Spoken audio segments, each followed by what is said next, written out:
Let me tell you a story tonight that still rides the wind across the Chihuahua Desert. In the winter of 1882, beneath a moon cold enough to freeze promises, a woman stepped out of the only life she'd ever known and into the arms of a man every newspaper called a killer. It started small, one heartbeat too long in a lamplit study, one name spoken without title. But small things become avalanches in the West. She ran through snow and gunfire. He swore he'd find her. And he did. This is the story of what they built from the wreckage, and what they could never rebuild. Listen carefully. Because some loves don't end with happily ever after. Some loves end with silence, wind, and stars that remember. Before we kick off this adventure, don't forget to hit like on the video and let us know in the comments where you're watching from. The snow came down in slow, relentless sheets, blanketing Santa Fe like a shroud drawn over a sleeping town. From the second-floor window of the Hayes mansion, Lila watched it fall, each flake catching the faint glow of the gas lamps below before vanishing into white nothing. The adobe walls outside had turned ghostly, the wooden porches and railings softened until the whole street looked like a dream she couldn't wake from. She stood motionless, fingers knotted in the heavy velvet drape, the fabric cool against her palm. 23 years in this house, and every corner still felt borrowed. The silk gowns hanging in the wardrobe, the silver-backed brushes on the vanity, the embroidered pillows that never quite warmed the bed. They were all pieces of someone else's life. Hers had been measured out in polite nods, in the exact angle of a curtsy, in the careful spacing of words at dinner. Now even that careful life was being closed around her like a noose. From downstairs the voices rose, muffled by thick walls but unmistakable. Harlan Hayes's baritone rolled through the floorboards, steady and sure, the way it always sounded when money or land was on the table. Another voice answered, deeper, rougher, accented just enough to make the hair lift along her arms. A stranger's voice. Not one of the usual merchants from Albuquerque or the cattlemen who smelled of leather and whiskey. This one carried the open sky in it, the dry bite of pinon smoke. Clara's laughter floated up next, bright and practiced, the sound she used when company was important. It grated against Lila's teeth. She knew what came after that laughter. Tea trays, introductions, the slow tightening of expectations. Cole Ramsey's name had already been spoken 3 times this week, each mention heavier than the last. A good match. A safe match. A match that would keep the Hayes name polished and the ledgers black. Lila's breath fogged the cold pain. She pressed her forehead to the glass until the chill seeped into her skull. Safe. The word tasted like dust. Miss Lila? Bess's voice, soft but firm, came from the doorway. The housekeeper stood there holding a shawl, folds of wool the color of old smoke. Your mother's asking for you downstairs. Says the gentlemen are waiting on coffee. Lila didn't turn. Tell her I'll be right down. Bess hesitated. The floor creaked once under her weight, then held still. You've been standing here a long spell, child. I like watching the snow. A lie so thin it barely held shape. Bess made a small sound. Not quite a sigh, not quite agreement. Snow covers tracks, makes everything look clean for a while, but come spring it melts, and what's underneath shows plain. Lila finally looked over her shoulder. Bess's eyes were steady, the way they always were when she saw more than she was meant to. The housekeeper had been in this house since Lila was small enough to hide under kitchen tables. She knew the difference between a headache and a heart that wouldn't settle. I'm fine, Bess. Of course you are. Bess draped the shawl across the foot of the bed. Just the same, don't keep your father waiting too long. He's got that Apache gentleman with him. Tall one, long hair. Name like Nantan. Harlan says he's the only man who can guarantee the wagons make it through without losing half the load to raiders. Nantan. The name landed like a stone in still water. Lila felt the ripples move under her ribs. She turned back to the window so Bess wouldn't see her face change. Downstairs, the voices swelled again. Harlan's laugh, Clara's quick interjection. Then that other voice, low and deliberate, cutting through the rest like a knife through hide. Lila closed her eyes. She could picture the room. The big oak desk, the map of the territory pinned to the wall, the smell of cigar smoke and oiled leather, and the man standing beside her father, filling the space without seeming to try. She should go down. She should smile, pour coffee, ask polite questions about trade routes and weather. She should be the daughter they expected. Instead, she stayed where she was, listening to the snow tap against the glass like impatient fingers. A minute passed. 2. Then Clara's voice rose sharper. "Lila? Harlan! She's dawdling again!" Footsteps on the stairs, Clara's light, quick tread. Lila straightened, smoothed the front of her dress, forced her mouth into the small, practiced curve that passed for a smile in this house. When Clara appeared in the doorway, cheeks flushed from the warmth downstairs, she stopped short. "There you are. Come down, darling. Your father wants you to meet Mr. Nantan. He's been kind enough to come all this way in this weather." Lila nodded once. "I'll be right there." Clara studied her a moment longer, then softened. "You look pale. Are you catching cold?" "Just tired, Mother." Clara reached out, brushed a stray curl from Lila's temple. The touch was gentle, almost tender. For a second, Lila wanted to lean into it, to confess everything she didn't even have words for yet. Instead, she stepped back. "I'll be down in a minute." Clara sighed, but didn't press. She turned and went back downstairs, heels clicking on the polished wood. Lila waited until the sound faded. Then she crossed the room, opened the door, and stepped onto the landing. The staircase curved down into shadow and lamplight. Her hand found the banister, cold iron under her glove. She descended slowly, each step deliberate, as though she were walking across thin ice. At the bottom, the hallway stretched toward the study. The door stood ajar, spilling yellow light and the murmur of men's voices. Lila paused just outside, heart suddenly loud in her ears. Through the narrow gap, she saw her father first, broad shoulders, graying hair, gesturing at the map with a cigar between his fingers. Then the other man. He stood with his back to the door, tall enough that his head nearly brushed the low beam. Buckskin shirt, dark hair falling past his shoulders, tied with a thin strip of leather. No hat, no pretense of civilization beyond the silver conchos on his belt that caught the lamplight and threw it back like sparks. Harlan said something low. The man turned his head. Just enough. Their eyes met through the crack in the door. Lila stopped breathing. His gaze was gray-black, steady, unreadable, the color of storm clouds over the Sangre de Cristos. It held hers for one long second, then another, without surprise, without apology, as though he had been waiting for her to look. The room seemed to shrink. The cigar smoke, the rustle of paper, her father's voice, all of it receded until there was only that look, heavy and quiet and dangerous. Lila's fingers tightened on the doorframe.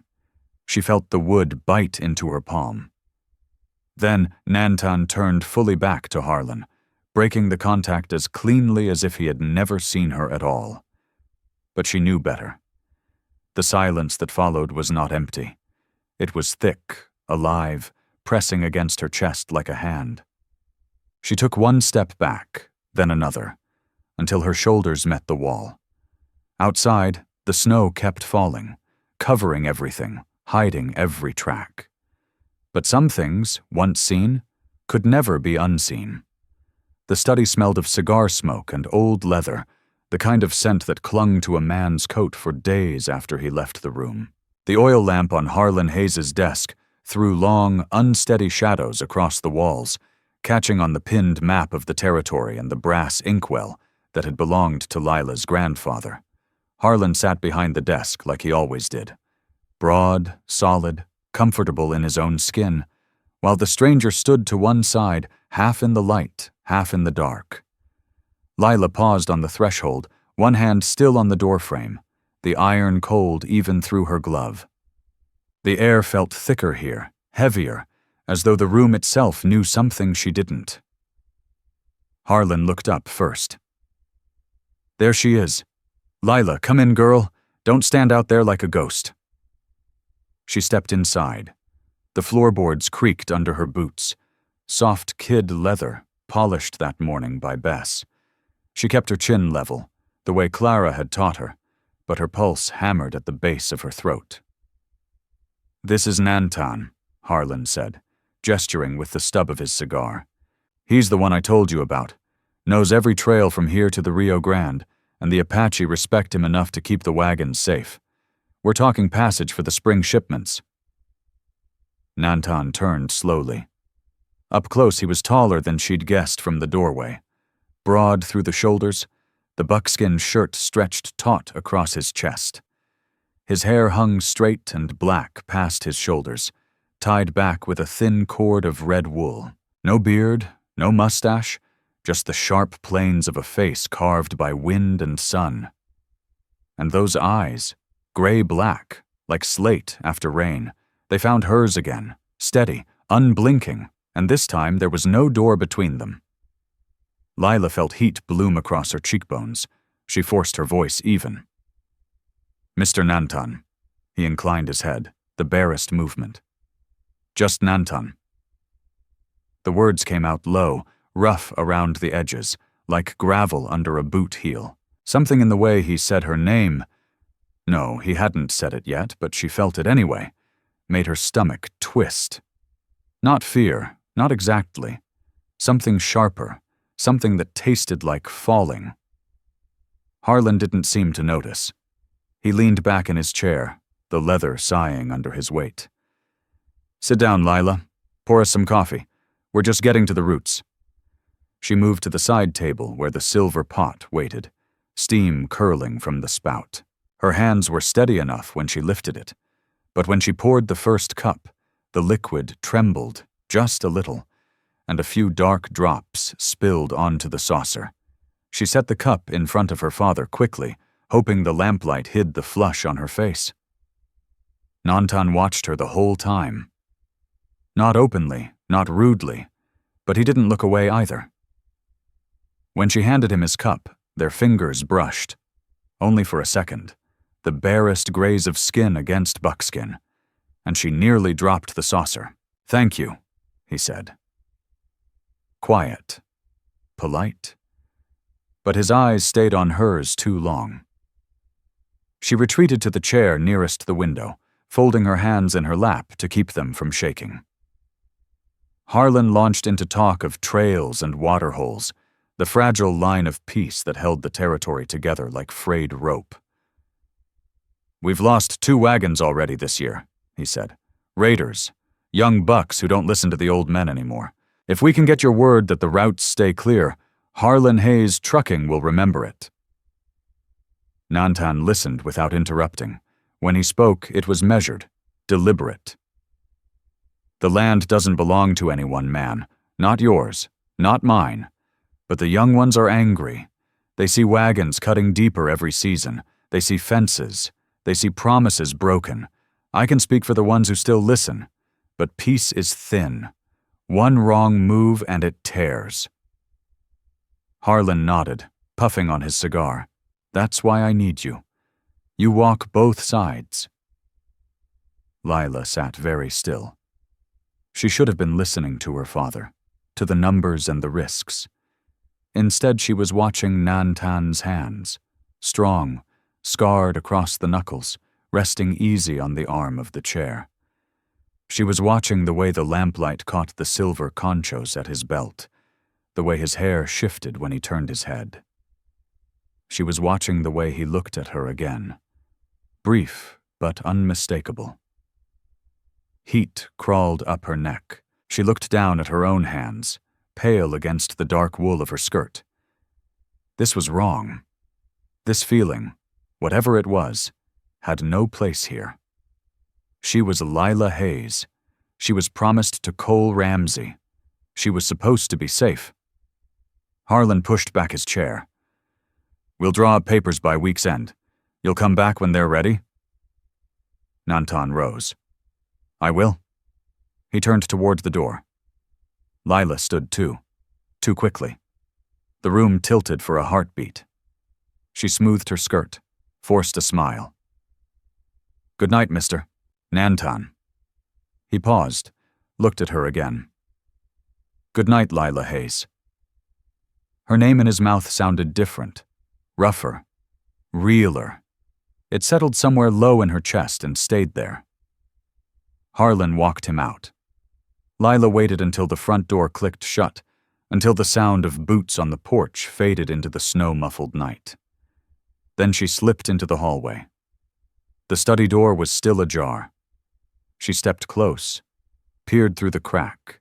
Nantan was gone, but the room still held his shape, the chair he'd sat in, the cup he'd touched. And through the window, framed against the falling snow, she saw him mount his horse.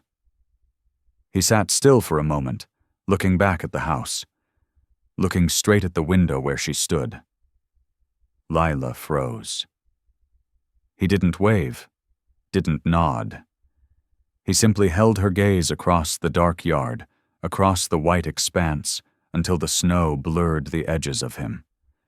Then he turned the horse and rode into the night. Lila pressed her palm to the doorframe. The wood was warm from the lamp inside, but her fingers felt cold. She stayed there a long time, listening to the wind scrape against the shutters, listening to her own breathing slow. Somewhere downstairs, Clara called her name for tea. Lila didn't answer. She closed the study door softly, soft as a secret, and walked back up the stairs, each step heavier than the last. Outside, the snow kept falling, covering the tracks of the horse, covering the porch, covering everything. But in the hallway mirror, she caught her own reflection. Eyes too bright, cheeks still flushed, and knew some things couldn't be buried so easily. The bedroom was colder than the rest of the house, as though the walls themselves had decided to hold the winter closer. The four-poster bed stood like a dark island in the middle of the room, its canopy heavy with embroidered silk that had once belonged to Clara's mother. Lila lay beneath the covers, eyes wide open, staring up at the faint pattern of moonlight filtering through the lace curtains. The snow outside kept falling, soft, persistent taps against the glass, like someone trying to get her attention without making too much noise. She had tried to sleep. She had counted the cracks in the ceiling plaster, recited the names of every town between Santa Fe and Albuquerque, even whispered the Lord's Prayer twice. Nothing worked. Every time she closed her eyes, she saw gray black ones looking back at her. Her heart wouldn't settle. It beat too fast, too loud, a steady thump against her ribs that made her wonder if the sound carried through the walls. She pressed a hand to her chest, feeling the frantic rhythm beneath the thin cotton of her nightgown. Fear, she told herself. That's all it was. Fear of the stranger in her father's study. Fear of what he represented. Raiders, broken treaties, the thin thread of peace Harlan kept talking about. Fear was safe. Fear was respectable. But the heat in her cheeks when he'd said her name, Lila Hayes, low and rough, like he'd tasted the syllables before speaking them. That wasn't fear. That was something else, something that coiled low in her belly and refused to be named. She turned onto her side, the sheets twisting around her legs. The room smelled of cedar from the wardrobe, and the faint lavender Bess always tucked into the linens. Familiar smells. Safe smells. Yet tonight they felt wrong, like they belonged to someone else's life. A soft knock at the door. "Lila?" Bess's voice came through the wood, quiet but clear. "You awake, child?" Lila's breath caught. She lay still a moment longer, then pushed herself up on one elbow. "I'm here." The door opened a crack. Bess slipped inside carrying a small lamp, the flame low and steady. Her night braid hung over one shoulder, gray streaks silver in the light. She looked at Lila with the same steady eyes she'd used since Lila was 5, and afraid of thunder. "You've been tossing since you came up. Thought I heard you moving." "I'm fine," Lila said too quickly. "Just couldn't sleep." Bess stepped closer, set the lamp on the bedside table. The light caught the worry lines around her mouth. "You've been different since supper. Pale. Quiet. Even your mother noticed." Lila forced a small laugh that sounded thin even to her own ears. "Mother notices everything when it comes to Cole Ramsey." Bess didn't smile back. "It ain't about Cole tonight, is it?" The question hung there, plain and heavy. Lila looked down at her hands, fingers knotted in the sheet. She could lie. She could say it was the cold, or a headache, or the usual nerves about the future. But Bess had known her too long. Lies to Bess felt like stealing from someone who'd never asked for anything. "I'm just tired," Lila said at last. The words tasted like ash. Bess studied her another moment, then nodded once. "All right, but if you need to talk about anything, you know where I am." She turned to go. At the door, she paused. "Drink some water if you're restless. Helps sometimes." The door closed softly behind her. Lila sat there in the lamplight, listening to Bess's footsteps fade down the hall. The silence that followed felt louder than before. She reached for the glass on the nightstand, hands unsteady. The water was cold, shocking against her tongue. She drank slowly, forcing each swallow, trying to steady the breath that kept coming too fast. When the glass was empty, she set it down and stared at the window. The curtains were drawn, but a thin line of moonlight slipped through where the fabric didn't quite meet. She could hear the wind now, low, restless, moaning around the eaves like a voice too far away to understand. She told herself to stay in bed, to pull the covers up and close her eyes and let tomorrow bury tonight. But her body moved before her mind could stop it. She swung her legs over the side of the bed, bare feet finding the cold floorboards. The nightgown whispered against her calves as she crossed the room. Her hand hesitated on the curtain, fingers trembling just enough to notice. Then she pulled it aside. The window was fogged at the edges. She wiped a circle clear with her palm, the glass icy against her skin. Outside, the world was silver and black. Snow lay thick on the ground, unbroken except for the faint tracks of Harlan's sleigh from earlier. The street was empty, the houses across the way dark, everything quiet. Almost everything. At the far edge of the yard, where the fence met the alley, a shape stood motionless under the moon. A horse, black coat gleaming wet with snow, breath rising in pale clouds. And on its back, a tall figure wrapped in a dark blanket, long hair loose now, stirring faintly in the wind. Lila's hand dropped from the glass. She knew who it was. She had known the moment she saw the horse. Nantan hadn't gone far. He sat there, unmoving, watching the house, watching her window. The distance was too great to see his eyes, but she felt them anyway. Steady, patient, like he had all night and longer if he needed it. Her throat tightened. Fear surged again, sharp and real, but beneath it, something warmer, something that made her press her palm flat to the cold pane, as though she could reach through it. She should step back, draw the curtain, turn away, pretend she hadn't seen. Instead, she stayed where she was, breath fogging the glass in small, quick clouds. The wind carried a faint scent through the cracks around the window frame. Pinon smoke, dry and sharp, the smell of campfires far from town. Nantan lifted one hand, slow, deliberate, and touched the brim of the hat he hadn't worn inside the house. A small gesture, acknowledgement, promise. Then he turned the horse, slow and quiet, and melted back into the dark alley. The snow kept falling, filling in the hoofprints almost as soon as they were made. Lila stood there until the cold seeped deep into her bones, until her fingers ached against the glass. She let the curtain fall back into place. But she didn't go back to bed. She sat on the edge of the mattress, arms wrapped around herself, listening to the wind and the snow and the quiet house settling around her. And in the darkness, for the first time she could remember, she whispered a name that wasn't hers to say. Nantan.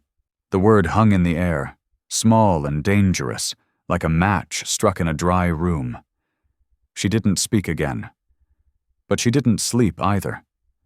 The trail wound upward through the foothills of the Sangre de Cristo, narrow and half-frozen, the snow thin enough here that Juniper's hooves cracked through to frozen earth with every step. Afternoon light slanted low and pale, turning the pines into long blue shadows that stretched across the path like fingers. Lila rode alone, the mare's breath steaming in quick white puffs, her own breath sharp in her lungs from the cold. She had told Bess she was going to visit the Thorntons, old Mrs. Thornton, and her endless talk of needlework and suitable matches. A believable lie, easy to sell. But the truth was simpler and heavier. She needed air that didn't taste like the inside of the Hayes mansion, air that didn't carry the weight of Cole Ramsey's name, or her mother's careful smiles, or her father's endless talk of contracts and safe futures. Out here, the wind cut clean across her face, stinging her cheeks until they burned, and for the first time in days she felt her blood move properly, hot and quick beneath her skin. Juniper tossed her head, eager on the familiar trail. Lila loosened the reins just enough to let the mare pick her way, but she kept her seat straight, gloved hands steady on the pommel. The saddle leather creaked with every shift, a small, familiar sound against the vast quiet of the mountains. She told herself this was nothing reckless, just a ride. Young ladies rode. They visited friends, they breathed. Yet every rustle in the underbrush made her glance sideways. Every distant snap of a branch pulled her shoulders tighter. She had seen him last night. Nantan, standing motionless in the snow like a shadow that had decided to wait.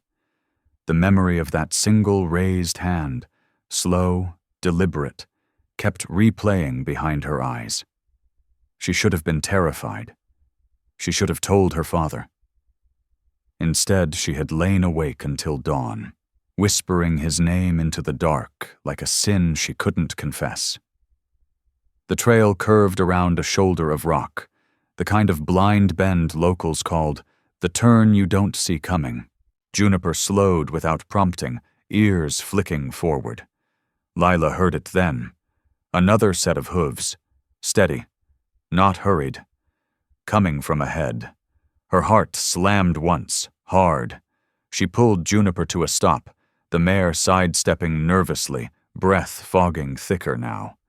The wind dropped for a moment, carrying the faint smell of horse sweat and pinon smoke. Around the bend he appeared.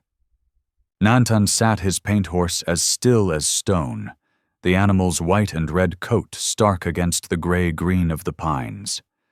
He wore the same buckskin shirt from the study, a blanket draped across his shoulders against the chill. His hair was loose today, stirred by the breeze, black strands lifting like smoke. He didn't move to meet her. He simply waited, eyes fixed on the trail as though he had known exactly when she would round the curve. Lila's hands clenched the reins until the leather bit through her gloves, knuckles whitening.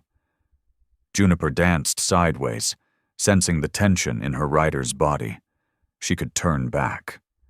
One tug on the reins and Juniper would wheel, carry her down the mountain, back to Santa Fe, back to the safety of parlors and promises. No one would ever know she had come this far.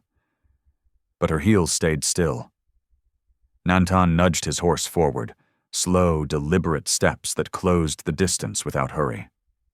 When he was close enough that she could see the faint scar along his left cheekbone, he stopped again. "Dangerous for a woman to ride alone out here, Lila Hayes." His voice was low, rough from the cold, but it carried easily across the narrow trail. No miss. No formality. Just her name, spoken plain, like it belonged in his mouth. Lila swallowed. Her throat felt dry as dust. "I know these trails." "Do you?" He tilted his head slightly, studying her. "You ride like someone who's been told exactly where to go and how fast, not like someone who knows what waits around the next bend." The words landed like a slap, soft but stinging. She felt heat rise in her face again.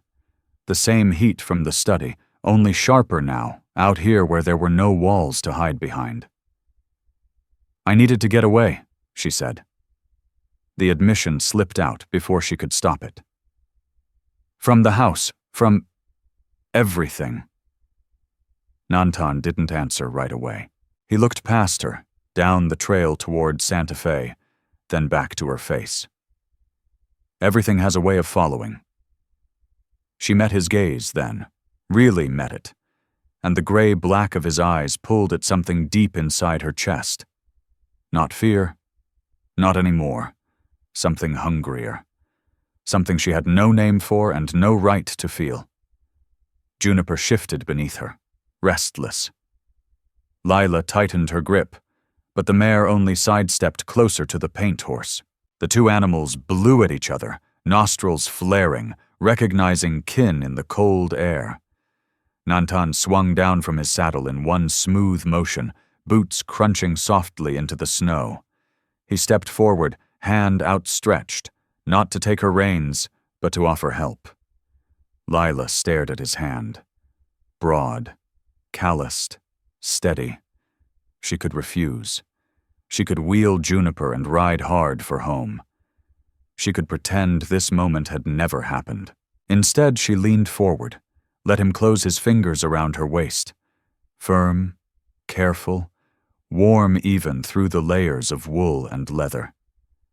He lifted her down as though she weighed nothing, setting her boots in the snow beside his. For a long heartbeat, neither of them moved. The wind picked up again, stirring snow from the branches overhead. Flakes drifted down slow and silent, catching in his hair, on the shoulders of her cloak, melting where they touched skin. She looked up at him, close enough now to see the faint lines at the corners of his eyes, the way his breath clouded between them. He didn't let go right away. His hands stayed at her waist, light but sure, as though testing whether she would pull away. She didn't. The silence stretched, thick with everything unspoken. Snow fell on her lashes, on his cheek, on the space between them that felt smaller with every passing second. Somewhere far off a raven called, once harsh and lonely. Nantan's thumbs shifted, just the smallest movement against the wool of her coat. Lila felt it like a spark against dry grass. She still hadn't spoken. Neither had he. The snow kept falling, soft and relentless, covering the trail behind them, covering the way back. The meadow lay hidden between stands of ponderosa pine, a small bowl of white snow ringed by dark trunks, that rose straight and silent into the pale afternoon sky. Sunlight filtered through the branches in thin, watery shafts, catching on the frost that still clung to the needles and turning the whole place into something fragile, almost holy. The air smelled of cold sap and wet earth under the snow, sharp enough to sting the back of the throat. Lila's boots sank with every step, the crunch soft but unmistakable in the stillness. Their horses stood tied to a low branch a dozen yards away.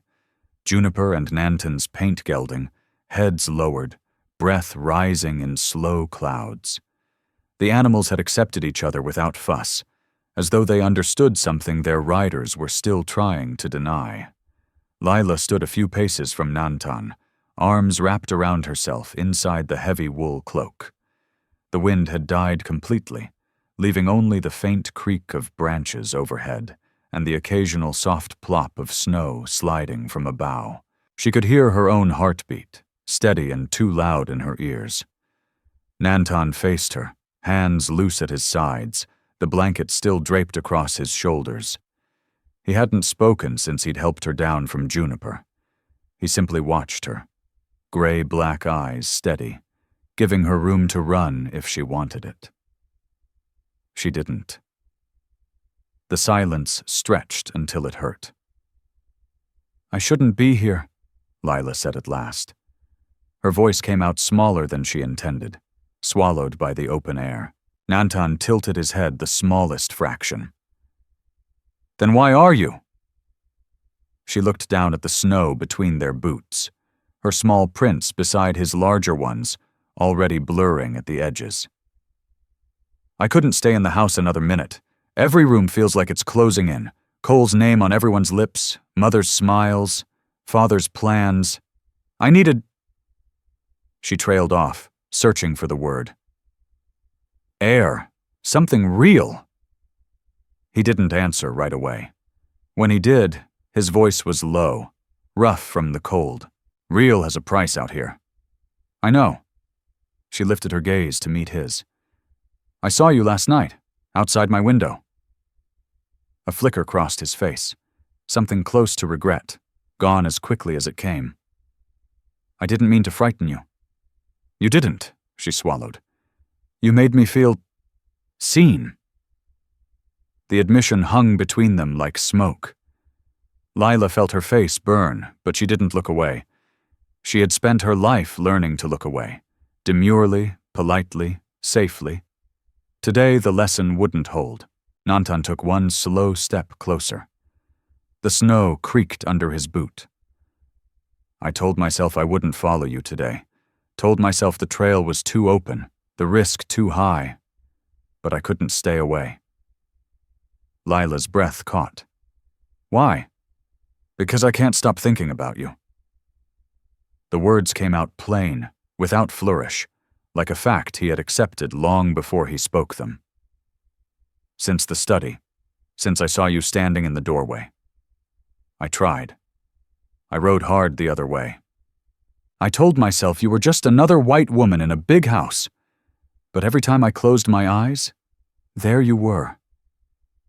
Her heart slammed against her ribs. She wanted to step back. She wanted to step forward. She did neither. "I keep seeing your eyes," she whispered. "In the lamplight, in the dark. I tell myself it's fear. It has to be fear. But it isn't." Nanton exhaled, the sound rough in the quiet. "No, it isn't." He reached up slowly, giving her every chance to stop him, and brushed a gloved finger along the edge of her hood, pushing it back. Strands of her hair spilled free, catching the weak sunlight, gold against the dark wool. She didn't move to fix it. For the first time in years, she let her hair fall loose around her face. No pins, no restraint, no pretense of the proper daughter. His hand lingered near her cheek, not quite touching. "The peace is thin," he said quietly. "Young warriors are restless. They want blood for every broken promise, every fence, every wagon that cuts deeper into the land. I walk the line between them and your father's kind. One wrong step and it all tears open. If they knew I was here with you—" He let the sentence die. "Your family would pay. Mine would pay." Lila felt the weight of it settle in her chest. Heavy, real, unyielding. "Then why are you here?" "Because I couldn't stay away." His voice cracked on the last word, just barely. "I tried. God knows I tried." She lifted her hand, hesitant, trembling, and laid her fingers over the back of his glove. The leather was warm from his skin. She felt the faint tremor in his hand, the same tremor she felt in her own. "I can't stop thinking about you either," she said. The words came out raw, like something torn free. "Every minute, every breath. I wake up reaching for something I don't have a name for, and I'm terrified, Nantan, because this—" She squeezed his hand once, hard. "This could ruin everything, and I still can't walk away." His eyes darkened, pupils widening in the pale light. For a long moment neither of them moved. The meadow held its breath with them. Then he lifted his other hand, slow as sunrise, and brushed his knuckles along the line of her jaw. The touch was light, barely there, but it burned straight through her skin, down to bone. "You should go home," he said, voice rougher now. "Back to the big house, back to the man they chose for you, back to safety."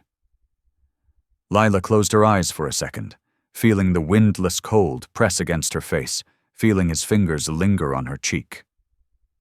"I know," she whispered. But she didn't move. He didn't move. The snow drifted down in lazy spirals, catching in her lashes, melting against the heat of her skin.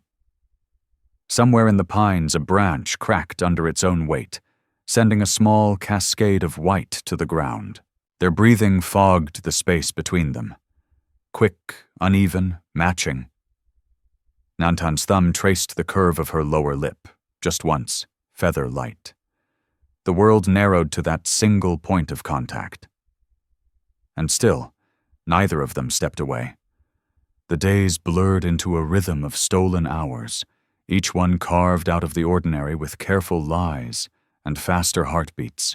Lila rode out every afternoon when the sun hung low enough to cast long shadows across the trails, telling Bess she needed fresh air, or that she was visiting the old Thornton place, or simply that the house felt too small. Bess never questioned her outright, but the housekeeper's eyes lingered longer each time Lila returned. Hair wind-tangled, cheeks flushed from more than cold, the hem of her riding skirt dusted with pine needles and snow. The meeting places changed like secrets whispered between lovers. The meadow first, then an abandoned line cabin higher up the ridge where the roof sagged under old snow, then a shallow cave overlooking the valley where the wind whistled through cracks like distant flutes. They never stayed long enough to leave traces that couldn't be explained away. They spoke in low voices, sometimes for hours, sometimes not at all, just sitting shoulder to shoulder on a fallen log or a blanket spread over frozen ground, watching the light shift across the mountains. Nantan told her about the land the way a man might speak of a living thing, how the rivers remembered every drought, how the young warriors sharpened their anger on stories of broken treaties, how peace was a fragile thing held together by words no one fully believed anymore. He spoke without bitterness, only quiet fact, and Lila listened until her own world began to feel small and brittle by comparison.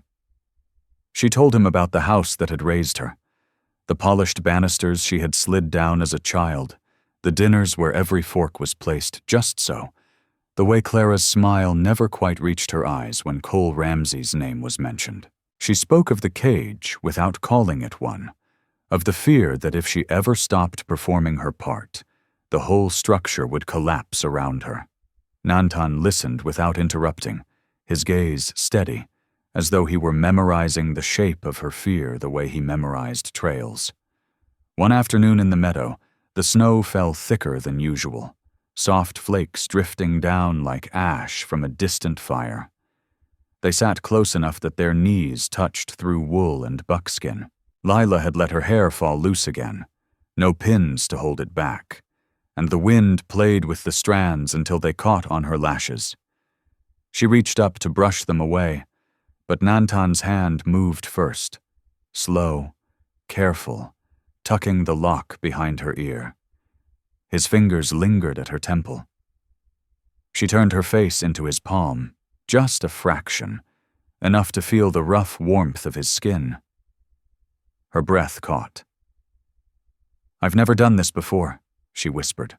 "Neither have I," he answered, voice rougher than the wind. "Not like this." The kiss came then, inevitable as the next snowfall. He leaned in slowly, giving her every chance to pull away. She didn't.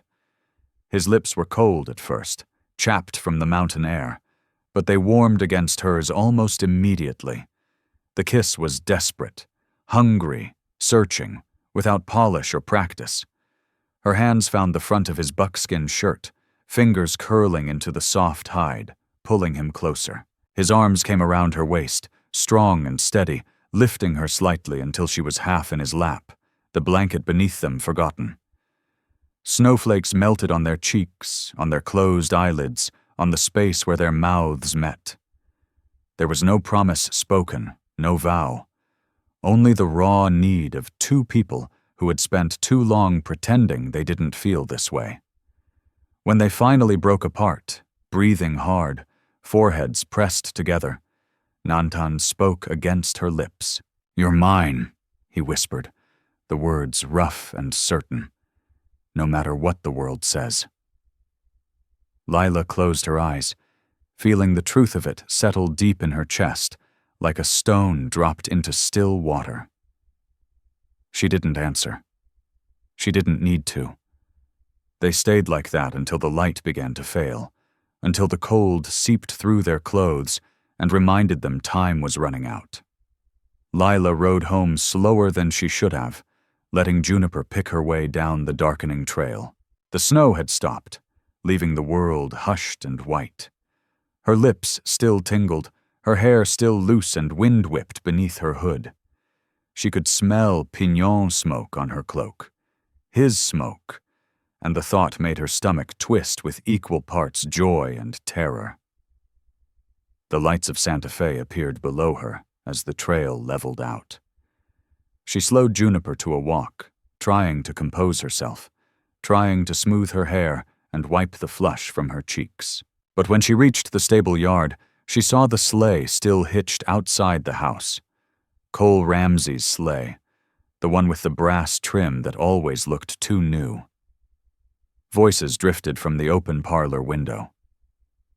"Spring wedding will be perfect," Harlan was saying, hearty and pleased. "The Ramseys have already spoken to the minister. Clara's ordered the fabric from St. Louis. It'll be a fine thing for the territory." Cole's voice answered, smooth and confident. "I've been thinking about the house. We'll need to add a new wing for guests, and the stables. Lila's mare will need proper quarters." Lila dismounted quietly, handing Juniper's reins to the stable boy without a word. She slipped through the side door, hoping to reach the stairs unseen. But Cole was waiting in the hallway. He turned as she entered, eyes lighting with that proprietary warmth she had come to dread. "There you are. We were beginning to worry. Your father and I were just discussing the date. Late April, perhaps. Gives us time to prepare." Lila forced a smile, small and practiced. "That sounds lovely." Cole stepped closer, reaching to brush snow from her shoulder. His fingers lingered a moment too long. "You've been riding again. Your cheeks are flushed." "The wind," she said. "It's sharper up in the foothills." He studied her face, searching for something. "You look different lately. Happier, maybe?" She lowered her eyes. "I'm just glad to be out of the house sometimes." Cole smiled, satisfied. "Good. A wife should have her pleasures. But don't stay out too late next time. I don't like thinking of you alone on those trails." Lila nodded once, excusing herself with a murmured good night. She climbed the stairs slowly, each step heavier than the last. In her room, she closed the door, leaned back against it, and slid to the floor. Her hand slipped inside her cloak, fingers closing around the small square of dark cloth Nantan had pressed into her palm before they parted. A simple bandana, soft from use, smelling faintly of smoke and horse and him. She brought it to her face, breathing in deep. Downstairs, the men's voices continued. Plans, dates, futures being drawn up like maps. Lila pressed the cloth tighter against her lips. She didn't cry, but she didn't move either. Outside, the wind picked up again, rattling the window panes, carrying the faint scent of piñon smoke across the snow-covered yard.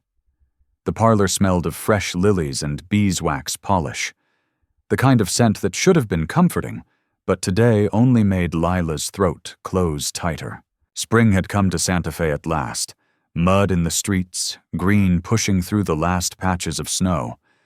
But inside the Hayes house the air still felt thick, stale, as though winter had decided to linger in the walls. Clara stood near the tall window, holding up lengths of white silk against the light. The fabric caught the sun and shimmered, cool and perfect. Widow Ramsey, Cole's mother, thin and sharp-eyed, dressed in unrelieved black, nodded approvingly from the settee. "That one," she said, pointing with a gloved finger. "It has weight, dignity. A Ramsey bride should look like she belongs in a painting." Lila stood on the low platform in the center of the room, arms out while the seamstress pinned and tucked the muslin mock-up of the gown. Every prick of the needle felt like a small betrayal. The bodice was fitted close, the skirt full and heavy. She could already feel how it would press against her ribs when she tried to breathe too deeply. Clara stepped closer, smoothing a fold at Lila's waist. "You'll be beautiful, darling. Cole will be so proud." Lila forced her mouth into the shape of a smile. "I hope so." Widow Ramsey rose, moving with the deliberate slowness of someone who knew her opinion mattered. She circled Lila once, inspecting the lines of the dress like a general surveying a battlefield. "You'll be the perfect Mrs. Ramsey. Quiet grace, good breeding. Cole needs that after all these years alone." Lila's nails dug into her palms. She felt the sting of skin breaking, the warm well of blood, but she kept her hands hidden in the folds of the mock skirt. The pain was small, manageable. It reminded her she could still feel something other than the slow suffocation of this room. From the doorway, Bess watched, arms folded, apron still dusted with flour from the kitchen. Her eyes met Lila's for a long moment. Steady, worried, full of things neither of them could say aloud. Lila looked away first. In the study down the hall, men's voices carried faintly through the closed door. Harlan's hearty laugh, Cole's smoother tone, confident, proprietary. "The spring shipments will be secure now that we've got the routes settled, and with Lila and me settled too, the Hayes name will carry even further." Lila closed her eyes for a second. The words wrapped around her like ropes. The seamstress finished pinning. Clara clapped her hands. "There, a few more fittings and it'll be ready. Late April, just as we planned. The church will be full. Everyone who matters will be there." Lila stepped down from the platform, the muslin whispering against the floorboards. "Excuse me," she murmured. "I need some air." Clara frowned. "You've been pale all morning. Are you unwell?" "Just the excitement," Lila lied. She slipped out before anyone could press her further. She didn't go to the garden. She went to the meadow. The ride was shorter than it should have been. Juniper sensed her urgency and stretched into a ground-eating trot. When Lila reached the clearing, Nantan was already there, sitting on the fallen log, elbows on his knees, watching the trail. He rose as she dismounted, movements slow and careful, as though he knew how close she was to breaking. She walked straight into his arms. He held her without a word, one hand cradling the back of her head, the other low on her back. She pressed her face into the hollow of his throat, breathing in smoke and leather and the faint salt of his skin. For a long minute, neither spoke. The meadow was quiet, except for the soft rustle of pine needles overhead and the distant call of a hawk. "They're planning the wedding," she whispered at last. "Late April. The dress is almost done." Nantan's arms tightened. "I know." She pulled back just enough to look at him. "How?" "I hear things. Traders talk. Your father's name is on every tongue in town these days." Lila's laugh was bitter, barely a sound. "They're happy. Mother keeps talking about flowers, father about alliances. Cole," she swallowed. "Cole looks at me like I'm already his." Nantan's jaw clenched. "You're not." "I know," her voice cracked. "But if they find out, if anyone sees us, they won't." He cupped her face in both hands, thumbs brushing the damp tracks on her cheeks. "Not yet. We have to wait. The young warriors are still restless. One wrong move and the peace breaks. Your father's wagons, my people's lives, everything hangs on the same thin thread. If I take you now, it's war. If you run now, they'll hunt us both." Lila closed her eyes. "I don't know how much longer I can pretend." "You can," he said quietly. "Because I'm coming for you. When the time is right. When the trails are clear and the eyes are turned away. I'll come." She searched his face. "Promise me. I swear it," he said. "On the land, on my blood, on every breath I have left. I will find you." The words settled into her like roots finding soil. She leaned her forehead against his, breathing him in, memorizing the feel of his hands on her skin. They stayed like that until the sun dropped lower, until the shadows stretched long across the meadow. Then she stepped back, reluctant, every inch of distance a small wound. "I have to go," she said. He nodded once. "Ride careful." She mounted Juniper, turned the mare toward town. At the edge of the clearing, she looked back. Nantan stood where she'd left him, watching her go, the blanket still draped across his shoulders like a promise he carried alone. When Lila reached the house, the sleigh was still in the yard. Cole waited on the porch, a bouquet of early wildflowers in his hand, blue lupine and white yarrow tied with a ribbon. He smiled when he saw her, the smile of a man who believed everything was already decided. "There you are," he said, stepping down to meet her. "I brought these for you." He leaned in, pressing a kiss to her cheek, dry, possessive, lingering a second too long. Lila turned her face away just enough to make it miss her lips. "Thank you," she murmured. Cole tucked the flowers into her arms. "You look tired. You should rest. We have a lot to plan." She nodded, unable to meet his eyes. Her hand slipped inside her cloak, fingers closing around the thin silver bracelet Nantan had slipped onto her wrist that afternoon. A simple band, etched with faint lines like running water. She squeezed it until the metal pressed into her palm, a small, secret pain.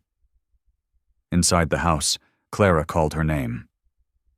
Lila climbed the steps slowly, the bouquet heavy in her arms. She didn't look back at Cole, but she felt his gaze on her back, steady and certain, like a door closing behind her. And in the quiet of the hallway, the bracelet warmed against her skin, a reminder that some promises were heavier than any vow spoken in a church. The cabin crouched low against the hillside, half buried in the last stubborn drifts of snow, its logs weathered gray and sagging under the weight of too many winters.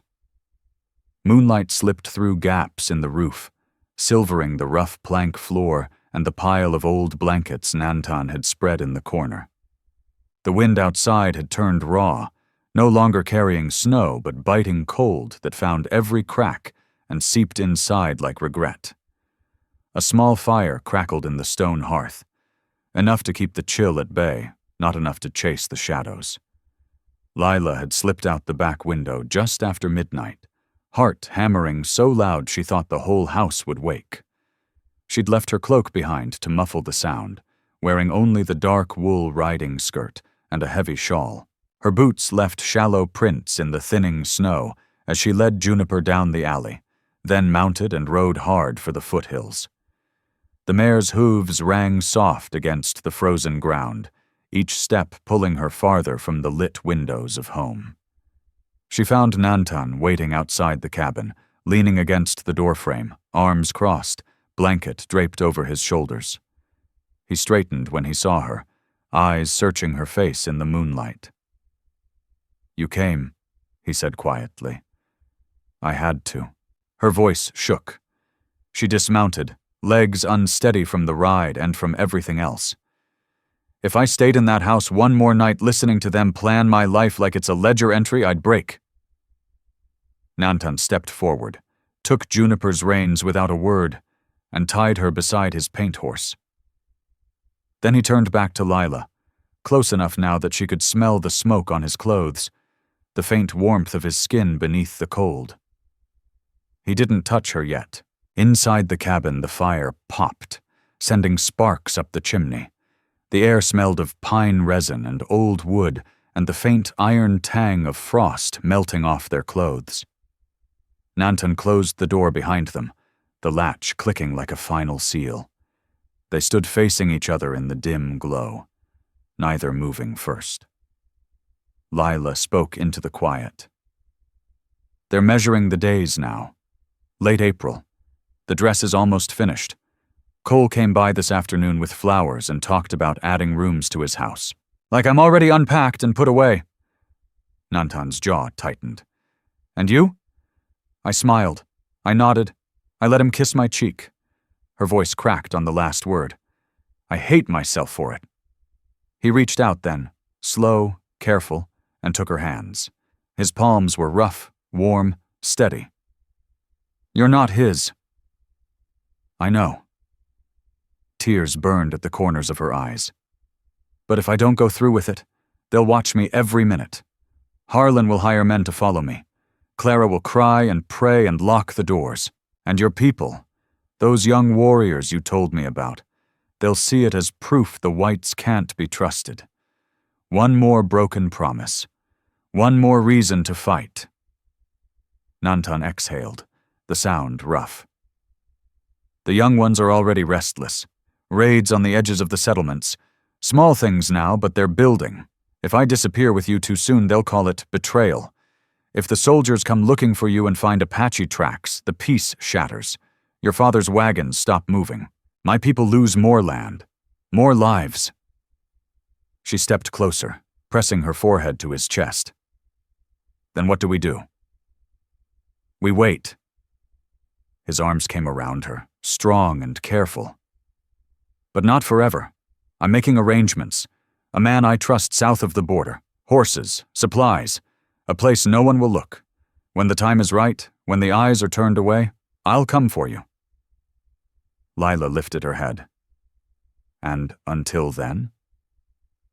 "Until then," he said, voice dropping to a whisper. "We hold on to what we can." She searched his face, the scar along his cheekbone, the faint lines at the corners of his eyes, the steady gray-black gaze that had undone her from the first moment. She felt the last wall inside her crack. She rose on her toes and kissed him. It was different this time.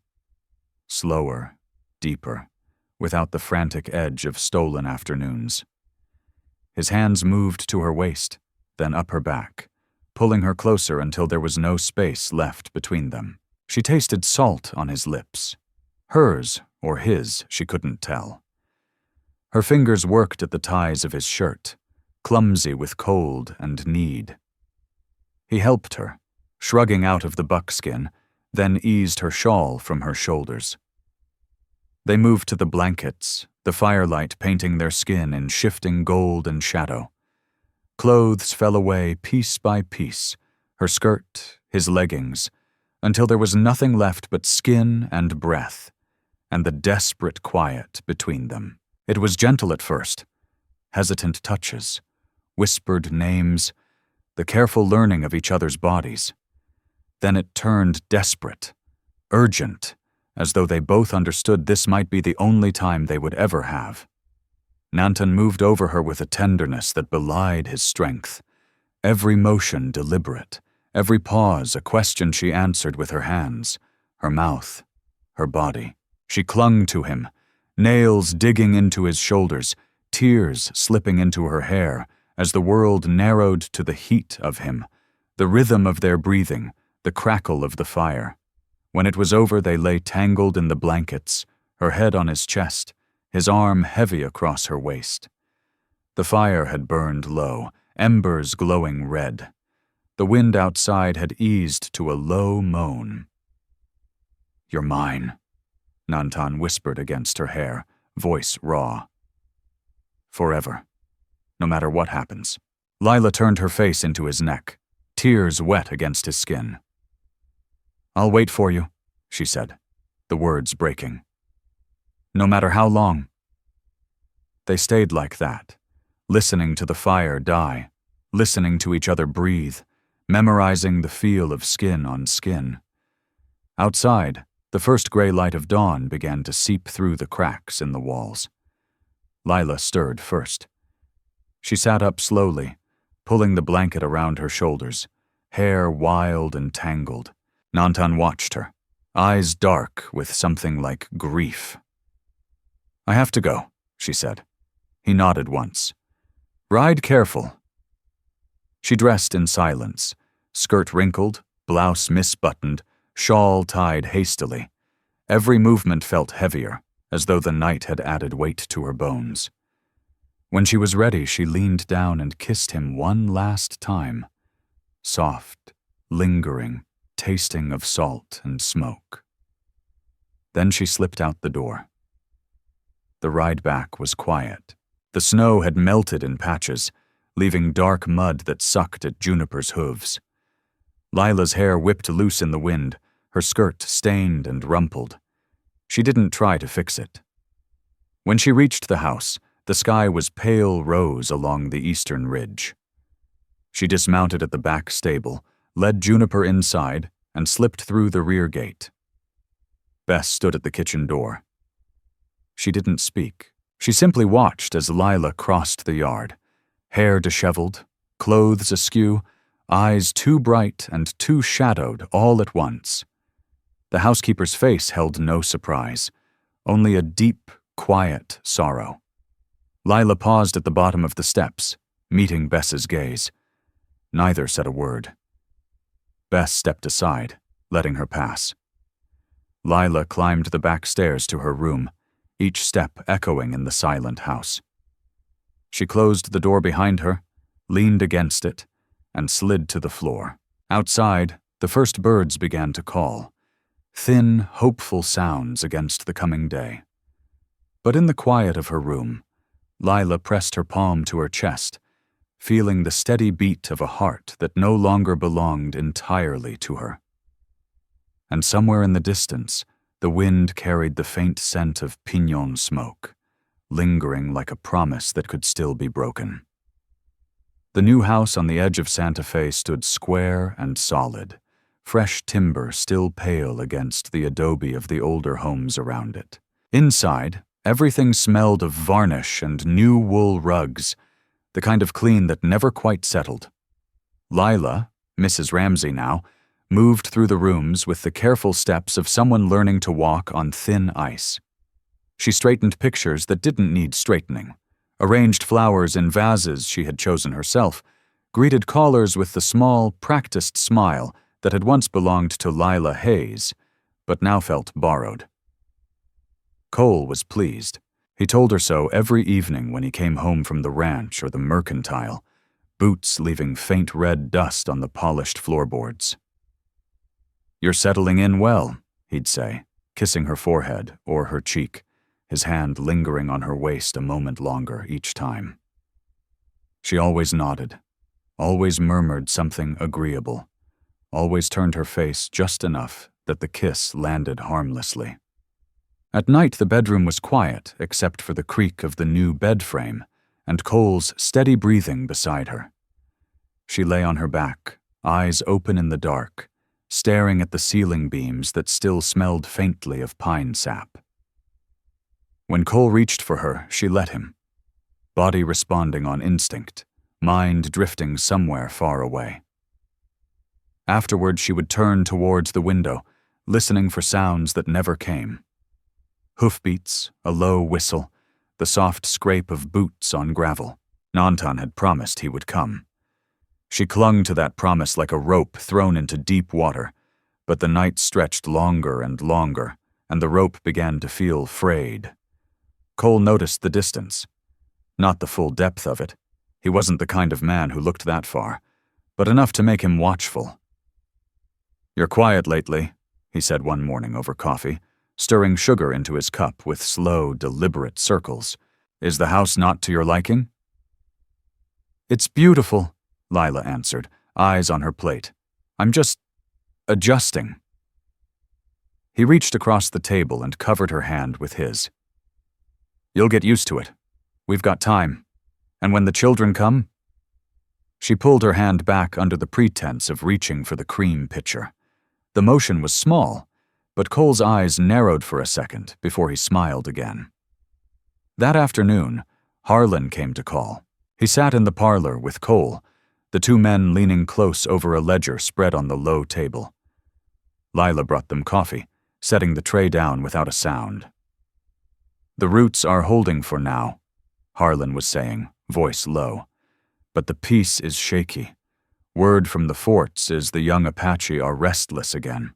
Small raids, stolen stock. If it escalates, the wagons stop. Everything stops." Cole nodded, serious. "We'll need to double the guards, and keep an eye on the trails. No sense risking it." Lila stood in the doorway a moment longer than necessary, listening to the words settle like stones in her stomach. If the peace broke, if word of her and Nantan ever reached the wrong ears, the blame would fall on the Apache first, then on her father's business, then on the fragile reputation of the Hayes name, and on her. She slipped back to the kitchen. Bess was there, kneading dough on the floured board. The older woman looked up, flour dusting her forearms, and for a long moment neither spoke.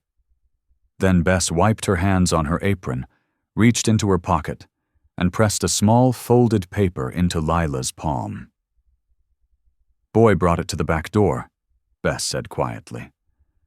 "Said it was for the lady of the house. No name." Lila's fingers closed around it.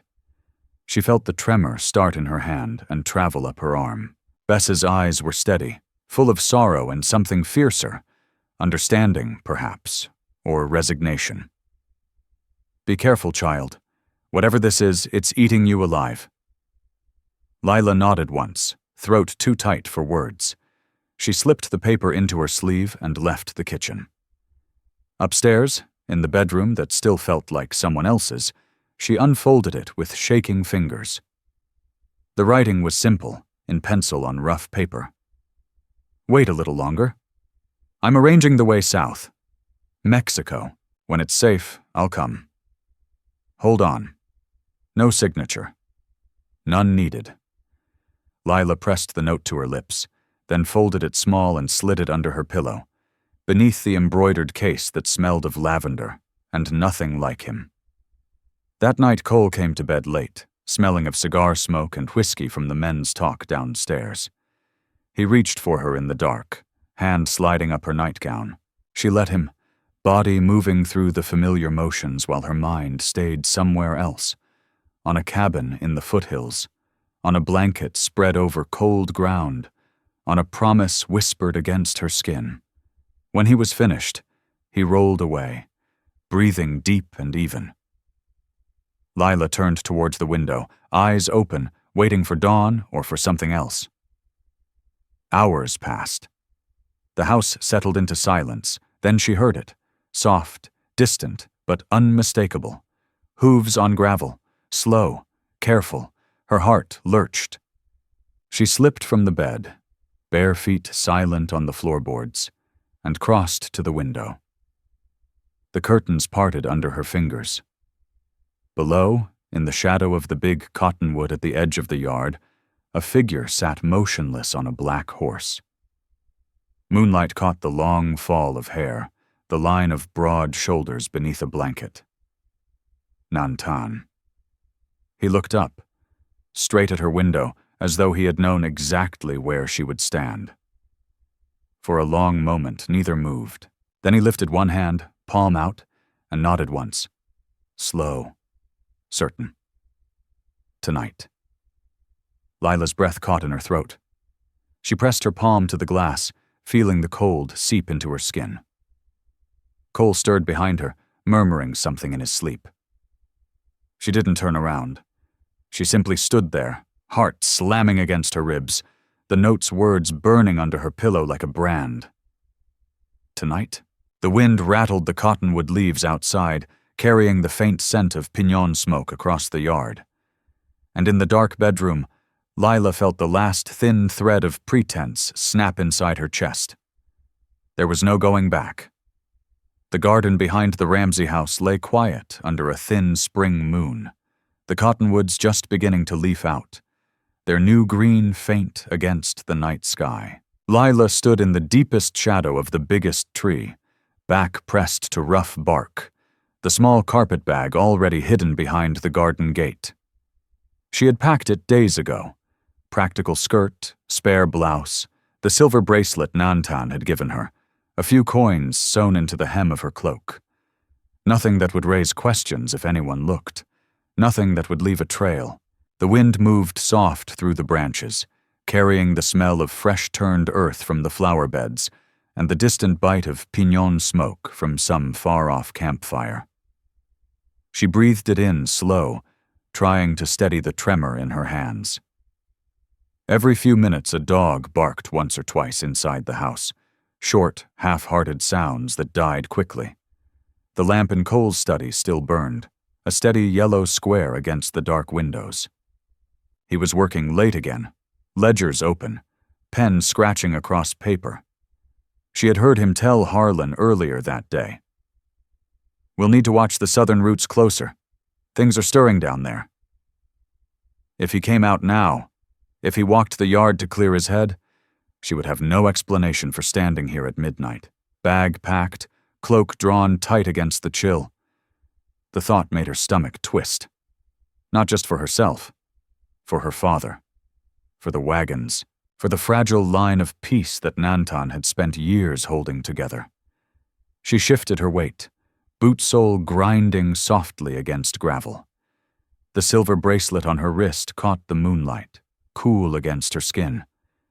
She touched it once, thumb tracing the faint etched lines, and felt a pang so sharp it stole her breath. She had almost left it behind. Almost. A twig snapped beyond the fence. Lila froze. From the far side of the garden gate, a shape detached itself from the darkness. Tall, silent, moving with the careful economy of a man who had learned to walk without being heard. Nantan stepped into the pale light, eyes finding hers immediately.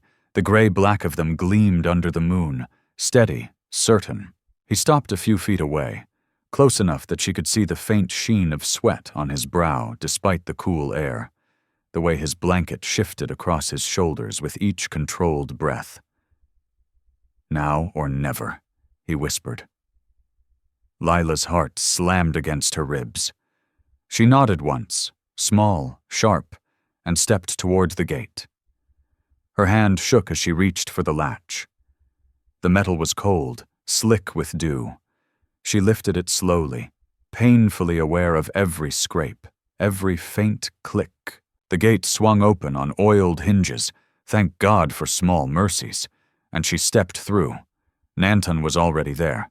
He closed the distance in 2 strides, hands coming to her waist. She felt the strength in them, the warmth through her cloak, and for a second she almost faltered, almost turned back toward the house, toward the lit window, toward the life she knew.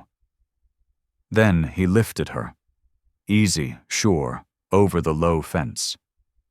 Her boots touched the soft grass on the other side. She landed lightly, but her knees felt weak. He didn't let go right away.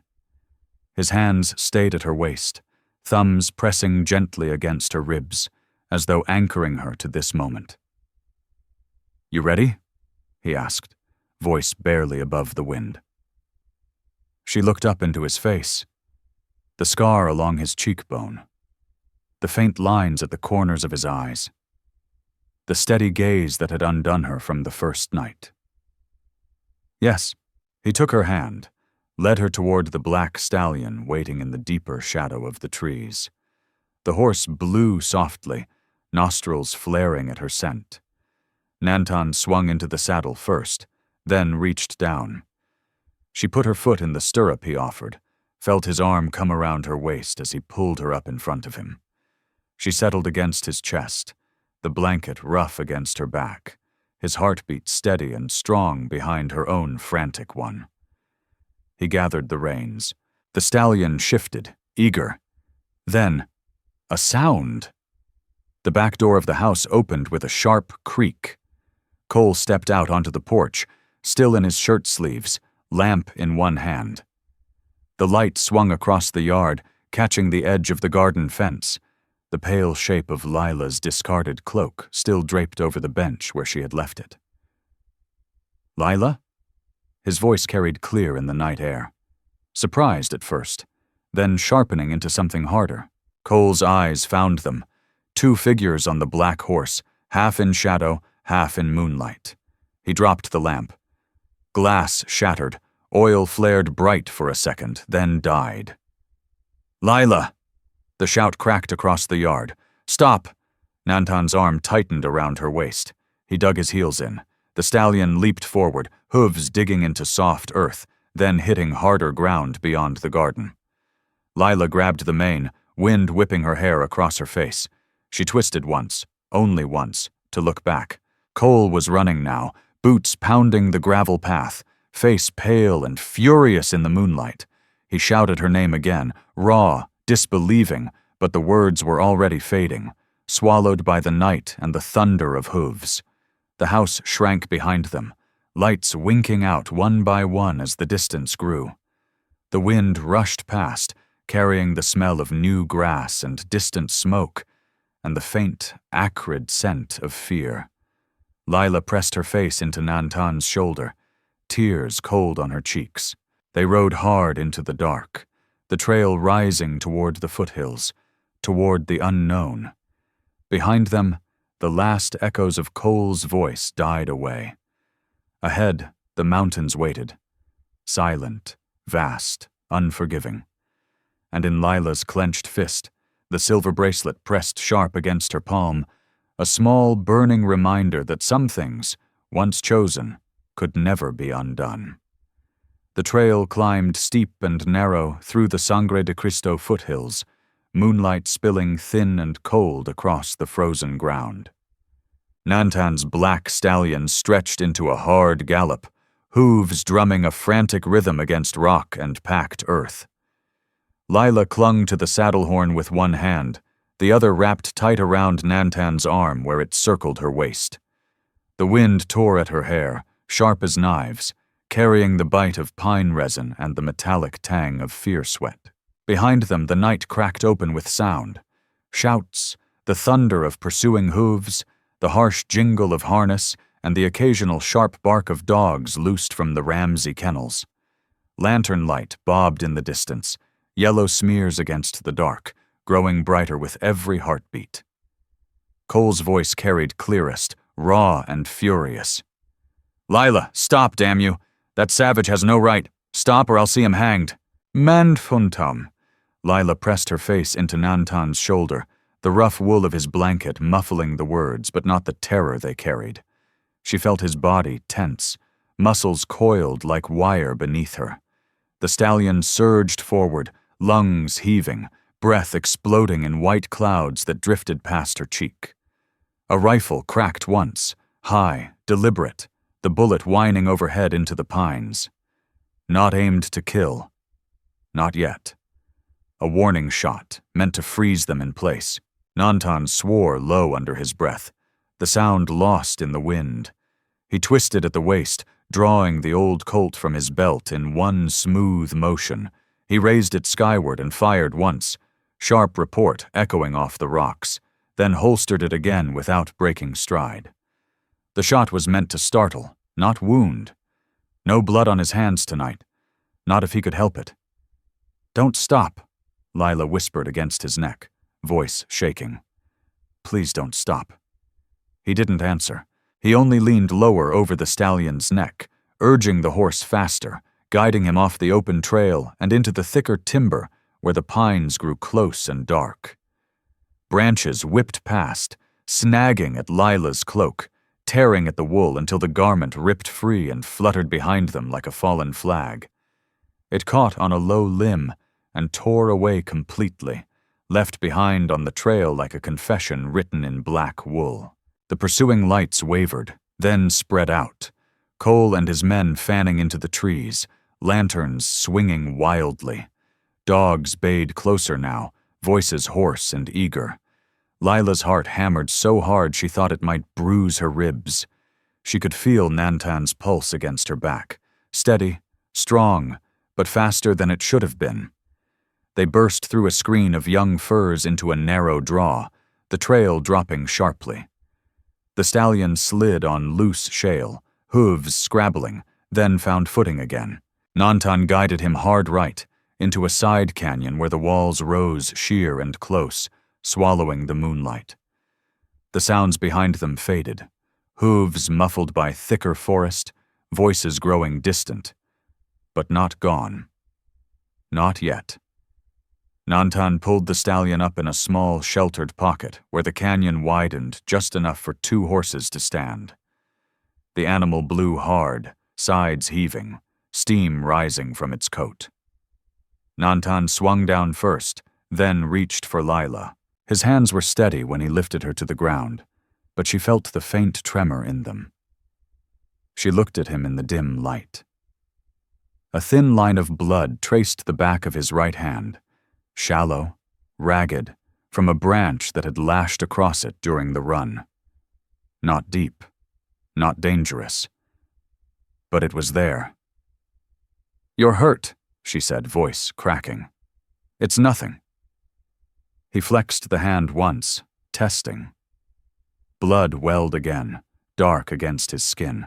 Lila tore a strip from the hem of her skirt, quick, desperate, and wrapped it around his knuckles. Her fingers shook as she tied the knot, tears slipping free now, hot against her cold cheeks. "We did it," she whispered, pressing the makeshift bandage. "We really did it." Nantan caught her face between his hands, thumbs brushing away the tears.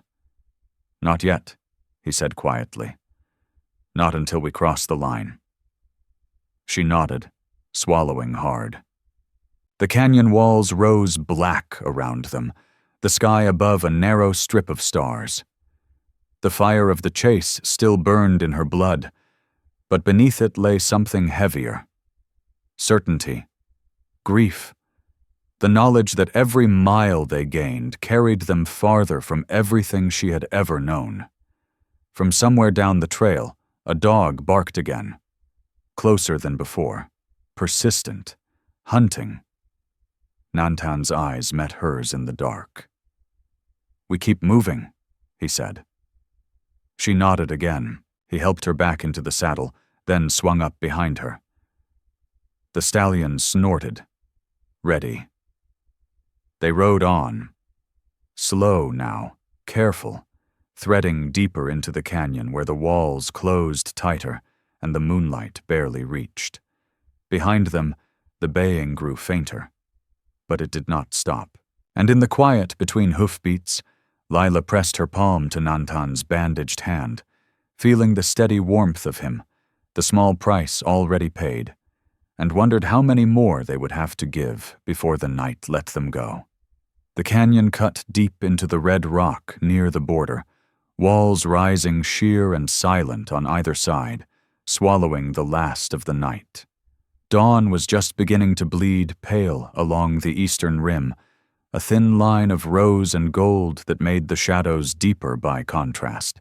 Nantan had chosen the spot well, a narrow pocket where the trail pinched down to nothing, the overhang offering shelter from wind and eyes. A small fire burned low between them, fed with dry juniper branches that popped and hissed, sending thin threads of smoke curling upward until the canyon swallowed them too. Lila sat on a flat stone close to the flames, knees drawn up under her torn skirt, hands wrapped around her shins. The heat touched her face, but didn't reach the cold knot in her chest. Juniper and Nantan's black stallion stood tied a few yards away, heads low, breath steaming in slow clouds. The animals were lathered from the long run, coats dark with sweat, but they were quiet now, as though they understood the need for stillness. Nantan crouched across the fire, feeding it another stick, movements deliberate, eyes on the flames. His blanket lay folded beside him. The bandage on his hand had darkened with fresh blood where the branch had torn deeper during the chase. He hadn't complained. He never did. The silence between them stretched long enough to hurt. Lila broke it first, voice barely above the crackle of the fire. "We made it this far." Nantan looked up. The firelight carved sharp angles across his face, catching the scar along his cheekbone. "This far isn't far enough." She nodded, throat tight, the weight of the night still pressed against her ribs. Cole's shout echoing in her ears, the crack of the warning shot, the way her cloak had torn away and left a trail no one could miss. Every mile they had gained felt borrowed, paid for with something she couldn't name yet. He rose, crossed to her side, and sat close enough that their shoulders brushed.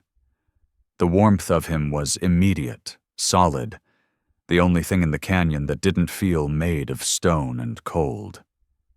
"I know a way south," he said quietly. "Through the dry washes, away from the main trails. Mateo's meeting us here at first light. Extra horses, supplies, a map that avoids the patrols. Once we cross the line into Mexico, American law can't touch us. No posse, no warrants, just the land." Lila stared into the fire. "And if they catch us before then?" Nantan's jaw tightened. "Then it's war. They'll call it kidnapping. They'll blame my people. The young warriors will answer blood for blood. Your father's wagons will burn. The peace Harlan spent years buying will turn to ash. And us—" He let the sentence die, but she heard the rest in the silence. She reached into the small pocket sewn inside her skirt and drew out the thin gold band Cole had placed on her finger weeks ago. The metal was still warm from her skin, the engraving inside worn smooth from nervous twisting. She held it between thumb and forefinger, watching the firelight slide across its surface. Nantan watched her without speaking. Slowly, she leaned forward and dropped the ring into the flames. It landed on a bed of glowing coals, the gold softening almost at once, the delicate band curling in on itself like paper in a hearth. She stared at it until the shape was lost, until it was only a small dark smear among the embers, the last trace of Mrs. Ramsey. She felt the loss like a fresh cut, sharp, clean, final. No tears came. She had none left tonight. Nantan's hand found hers, fingers threading through hers, calloused palm against her palm. He didn't offer comfort in words. He simply held on. They sat like that as the sky lightened, gray bleeding into rose, rose into gold. The canyon walls caught the first true light, turning rust red, the shadows retreating like reluctant ghosts. Hooves sounded on the trail above. Slow, careful. A whistle. Short, low, drifted down. Nantan rose. Lila stood too, legs unsteady from cold and exhaustion. Mateo appeared at the canyon mouth, leading 2 fresh horses loaded with packs. Blankets, canteens, dried meat, a rolled map tied with rawhide. The Mexican rider was older, grizzled, face lined from years under the sun. He touched his hat brim to Lila without a word, then handed the lead ropes to Nantan. "Everything you asked for," Mateo said in quiet Spanish. Nantan answered in the same tongue, a few clipped words of thanks. Mateo glanced at Lila once, brief, assessing, then turned his horse and rode back the way he had come, disappearing into the dawn light. Nantan unrolled the map on a flat rock, tracing the route south with one finger. 3 days if we ride careful. Waterholes here. We avoid the main roads. No fires after dark." Lila nodded, though the words barely registered. Her eyes kept drifting north, toward the faint line of hills where Santa Fe lay hidden. Nantan rolled the map, tied it to a saddlebag, then stepped close. He pulled her against him, arms strong around her shoulders, chin resting on the top of her head. "From now on," he murmured, "it's just us." She pressed her face into his chest, breathing in smoke and leather and the faint salt of his skin. "Just us." She looked back once, long, lingering, toward the north. The sky there was still dark, the horizon unbroken. Nantan helped her mount one of the fresh horses, then swung up behind her on the black stallion. He gathered the reins, nodded once. They moved out, hooves soft on the sandy canyon floor, heading south into the widening light. Behind them, far off but unmistakable, a thin plume of dust rose against the pale sky. Riders, still coming, still searching. Lila leaned back against Nantan's chest, feeling the steady beat of his heart against her spine. "They'll never find us," she whispered. The wind carried her words away, but it also carried something else, faint, distant, carried on the cold morning air. The crack of a rifle. Once, then silence. Nantan's arm tightened around her waist. They rode on. The canyon opened before them, vast and unforgiving, and the dust plume behind them held steady, neither closer nor farther. Not yet. The border country unrolled beneath them like a wound that had never quite healed. Flat, cracked earth the color of dried blood, broken only by low mesquite and the occasional twisted yucca clawing at the sky. Late afternoon sun hung low and swollen, red as fresh spilled blood, turning the dust they raised into a choking crimson haze that clung to skin and clothes and lungs. The horses moved at a steady walk now, sides lathered white from the long push south, hooves kicking up small puffs that drifted back and settled on Lila's skirt like fine rust. Mateo rode point, a lean silhouette against the glare, leading the spare mounts on a short rope.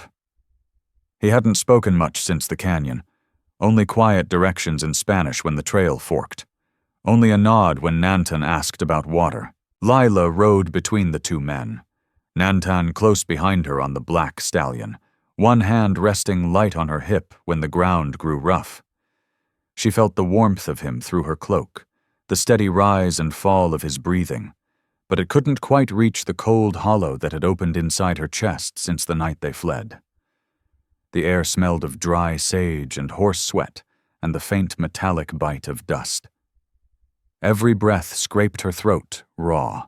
She kept her eyes forward, on the horizon that refused to change, but her mind kept drifting north, back to Santa Fe, to the polished banister of the Hayes house, to Bess's quiet gaze in the kitchen doorway that last morning, to her mother's locket, the small oval of gold she had worn since she was a girl, the one that held Clara's miniature portrait inside, faded now but still smiling the way mothers smile when they think no one is watching. Lila's fingers found the chain beneath her collar, The metal was warm from her skin. She drew it out slowly, the locket dangling heavy in her palm. The sun caught the engraved scrollwork, throwing tiny sparks across the red dust. Nantan noticed. He said nothing, only eased the stallion closer until his knee brushed hers.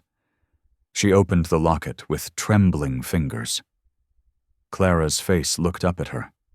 Younger, softer, the same blue eyes Lila saw in the mirror every morning.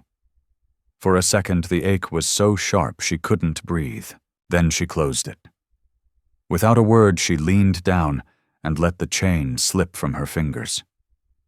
The locket fell into the dust, landing with a small, dull sound that was swallowed immediately by the wind. She didn't look back to see it disappear beneath the hooves of the following horses, the last piece of home. Gone. A faint crack echoed from the north, distant, muffled by miles and heat shimmer, but unmistakable. A rifle shot. Then another. Not close, not yet, but coming. Nantan's hand tightened on her waist. "They're still riding," he said low. "If they cross before we're deep enough, Mexican law won't matter. They'll call it pursuit across borders. They'll drag us back, or worse." Lila swallowed dust. "And if they do?" "Then it's open season," he answered. "Your father's name gets tied to scandal. His contracts dry up. The Apache get blamed for everything. Raids, kidnappings, broken peace. The young warriors won't wait for talks anymore. Blood answers blood." She nodded once, the motion small and mechanical. The weight of it settled deeper. Her father's ledgers, her mother's quiet pride, the fragile line Harlan had walked for years. All of it balanced on the edge of a knife now, because of her. Mateo slowed ahead, raising a hand. They had reached a shallow arroyo, the bed dry except for a thin ribbon of water that caught the dying sun like spilled mercury. The border, no marker, no fence, only this faint, meandering line that men had decided meant something. Nantan pulled the stallion to a halt. Mateo waited a few yards ahead, eyes scanning the northern horizon. Nantan turned in the saddle, one arm still around Lila's waist. He looked at her, long, steady, the gray-black of his eyes reflecting the red light. "From here," he said quietly, "you're not Lila Hayes anymore. You're mine." The words landed soft but heavy, like stones dropped into still water. Lila felt them ripple through her. Grief, relief, terror, a strange, aching freedom she had never known before. She nodded, tears cutting clean tracks through the red dust on her cheeks. "I know." He leaned forward and kissed her, slow, deliberate, tasting of salt and dust and the long night behind them. When he pulled back, his thumb brushed the tear tracks away. Mateo cleared his throat, nodding south. "The village is there. 2 days if we push. Water tomorrow, rest after that." Nantan gave him a short nod. They moved out again, horses stepping across the shallow stream, water splashing cold against fetlocks. Lila felt the change the moment the hooves touched the other side. Subtle, invisible, but real. No more American soil beneath them. No more laws that could drag her back by force of paper and posse. She looked north one last time. A thin plume of dust still hung on the horizon. Distant, persistent, like smoke from a fire that refused to die.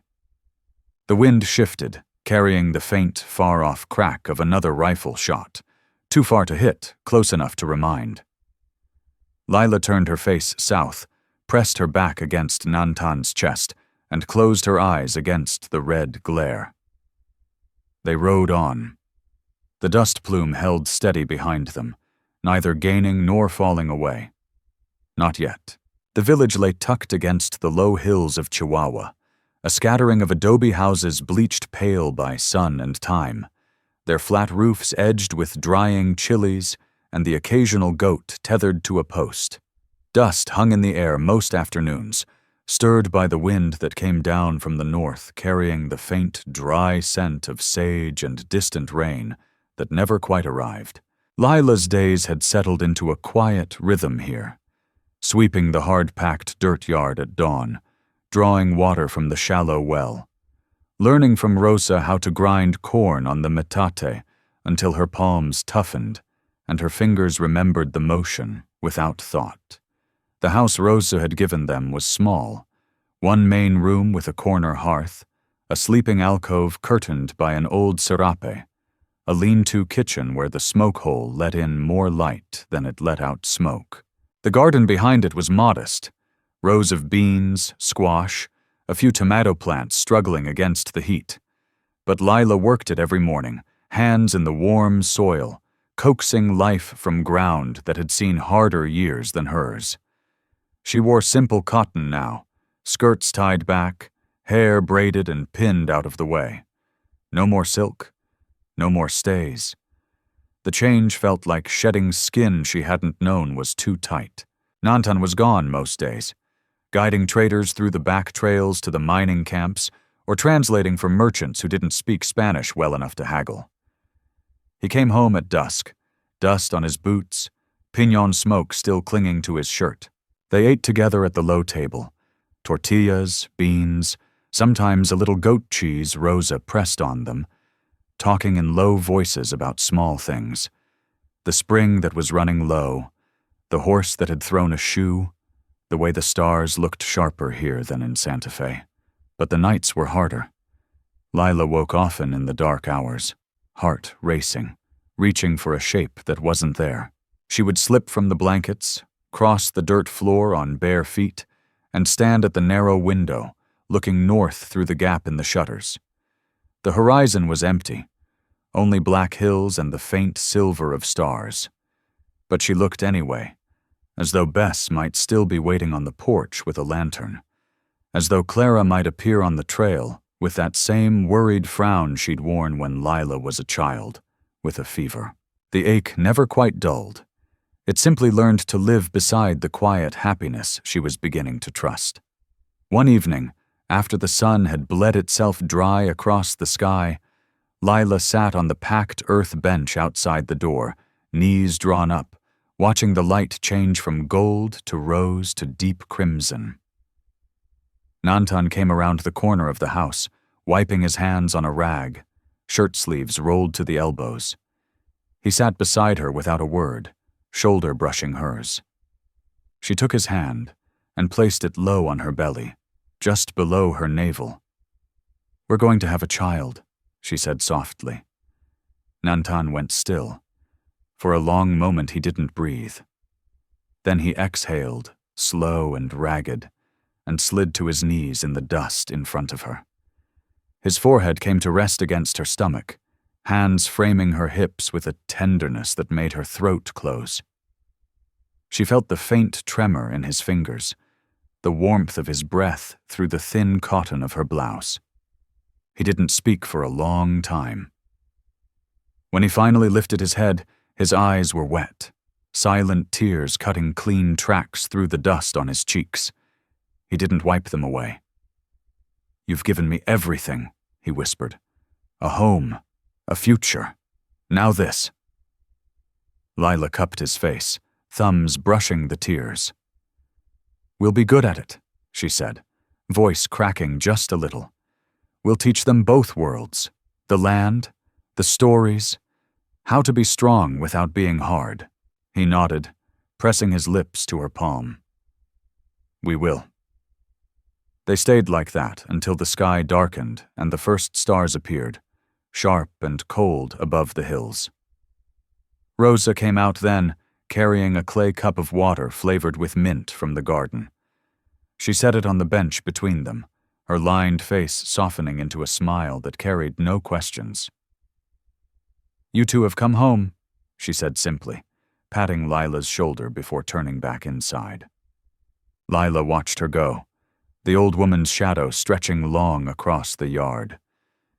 Then she leaned back against Nantan, his arms coming around her from behind, chin resting on her shoulder. The sunset had bled itself out. The sky was deep indigo now, the horizon a thin line of lingering red. Lila stared at it, north, where the land rose into darkness. "My old home," she whispered, so low only he could hear, "might never forgive me." Nantan tightened his hold, just enough to remind her he was there. The wind came up then, soft, carrying the smell of cooling earth and distant wood smoke. And the first night sounds began. A goat bleating, a dog barking far off, the faint clatter of someone closing shutters against the chill. Lila rested her head back against Nantan's chest, feeling the steady beat of his heart beneath her ear, the small life growing between them. She closed her eyes. But even in the quiet, even in the warmth of his arms, a faint unease lingered, like the echo of a rifle shot carried on a wind that refused to die. Somewhere far to the north, the horizon still held its secrets, and the dust plume that had followed them across the border had never quite settled. The adobe house had grown over the years, 2 extra rooms added with Lila's own hands, a wider porch shaded by a ramada of cottonwood poles, a small corral where Gabe kept the horses he trained for traders passing south. The village around it had changed little. The same dusty plaza, the same church bell tolling at dawn and dusk, the same low murmur of Spanish and laughter drifting on the evening wind. 20 years had silvered Lila's hair at the temples, etched fine lines around her eyes and mouth, but the blue of those eyes remained sharp, watchful, as though some part of her still expected the horizon to shift. She sat on the porch bench that afternoon in 1903, a simple loom across her lap, fingers moving steady over the wool threads. The sun hung low, turning the hills copper and the dust golden. The air smelled of sage after a brief rain, clean and sharp. Gabe, tall now, broad-shouldered, his father's dark hair and her own steady gaze, stepped out the door, wiping his hands on a rag. "Someone at the gate," he said quietly. "A woman. Old. With a driver and a trunk." She asked for Lila Hayes. Lila's fingers stilled on the loom. The name, her old name, landed like a stone in still water.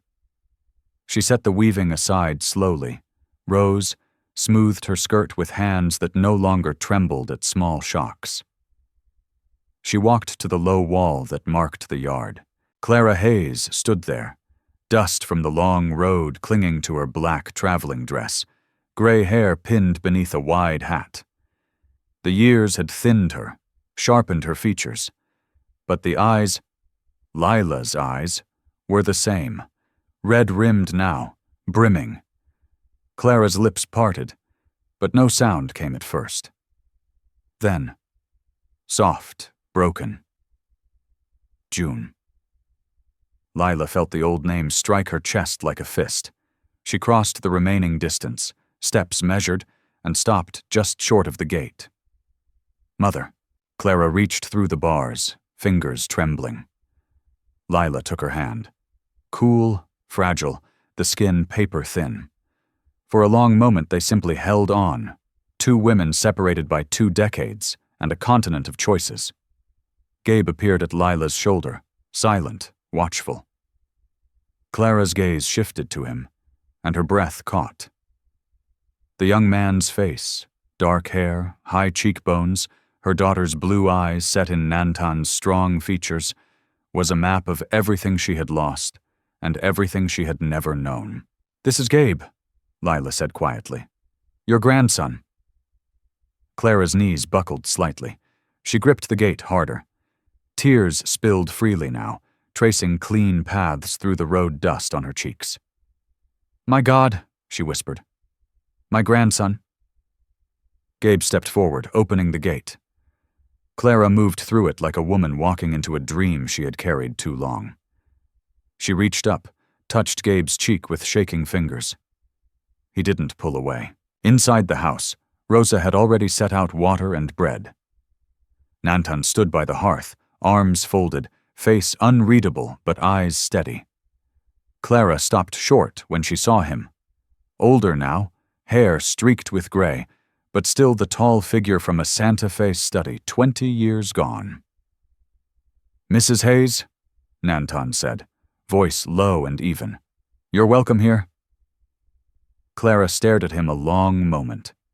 Then she nodded once, small, as though accepting a truth she had fought against for decades. They sat on the porch as the sun dropped lower. Clara spoke haltingly at first. Harlan dead 3 years. The business passed to cousins. The scandal long faded into whispers no one remembered the details of anymore. "He told me to stop looking," she said, voice cracking, "before he died. Said you'd made your choice, but I couldn't. I hired men, followed every rumor, every trail that might lead south. I had to know if you were alive." Lila listened, hands folded in her lap. The words hurt. Old wounds reopening. But the pain was quieter now, worn smooth by time. "I was alive," she said simply. "I still am."